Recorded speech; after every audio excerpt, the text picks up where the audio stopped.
अस्सलामु अलैकुम दोस्तों। आज हम सूरह अल बकरह की आयत नंबर 122 से 124 तक को जानेंगे।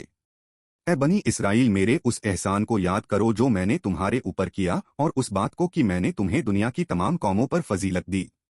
और उस दिन से डरो जिसमें कोई शख्स किसी शख्स के कुछ काम न आएगा, और न किसी की तरफ से कोई मुआवजा कबूल किया जाएगा, और न किसी को कोई सिफारिश फायदा देगी, और न कहीं से उन्हें कोई मदद पहुंचेगी। और जब इब्राहीम को उसके रब ने कई बातों में आजमाया तो उसने पूरा कर दिखाया। अल्लाह ने कहा, मैं तुम्हें सब लोगों का इमाम बनाऊंगा। इब्राहीम ने कहा, और मेरी औलाद में से भी।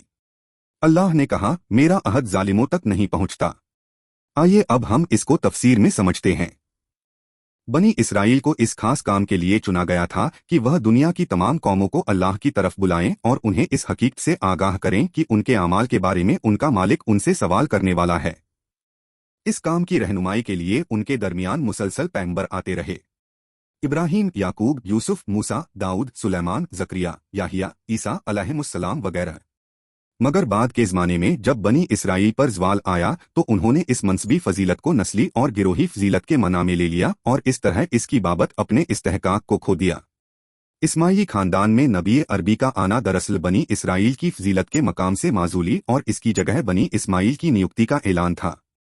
बनी इसराइल में जो लोग वाकई खुदापरस्त थे उन्हें यह समझने में देर नहीं लगी कि हज़रत मोहम्मद साहब जो कलाम पेश कर रहे हैं वह खुदा की तरफ से आया हुआ कलाम है। मगर जो लोग गिरोही तअस्सुबात को दीन बनाए हुए थे उनके लिए अपने से बाहर किसी फजीलत का एतराफ़ करना मुमकिन न हो सका। हज़रत मोहम्मद साहब के जरिए उन्हें सचेत किया गया कि याद रखो, आखिरत में हकीकी ईमान और सच्चे अमल के सिवा किसी भी चीज़ की कोई कीमत न होगी। दुनिया में एक शख्स दूसरे शख्स का भार अपने सिर ले लेता है। किसी मामले में किसी की सिफारिश काम आ जाती है।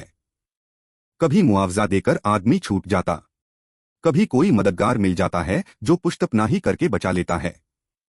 मगर आखिरत में इस किस्म की कोई चीज किसी के काम आने वाली नहीं। आखिरत किसी गिरोह की नस्ली विरासत नहीं, वह अल्लाह के नी संकोच इंसाफ का दिन है। इब्राहीम अलैहिस्सलाम को जो फजीलत का दर्जा मिला इसका फैसला उस वक्त किया गया जब वह कड़ी जांच में खुदा के सच्चे फरमानबरदार साबित हुए। अल्लाह की यही सुन्नत उनकी नस्ल के बारे में भी है कि जो अमल में पूरा उतरेगा वह इस इलाही वादे में शरीक होगा, और जो अमल की तराजू पर अपने को सच्चा साबित न कर सके उसका वही अंजाम होगा जो इस किस्म के दूसरे मुजरिमों के लिए अल्लाह के यहाँ मुकर्रर है।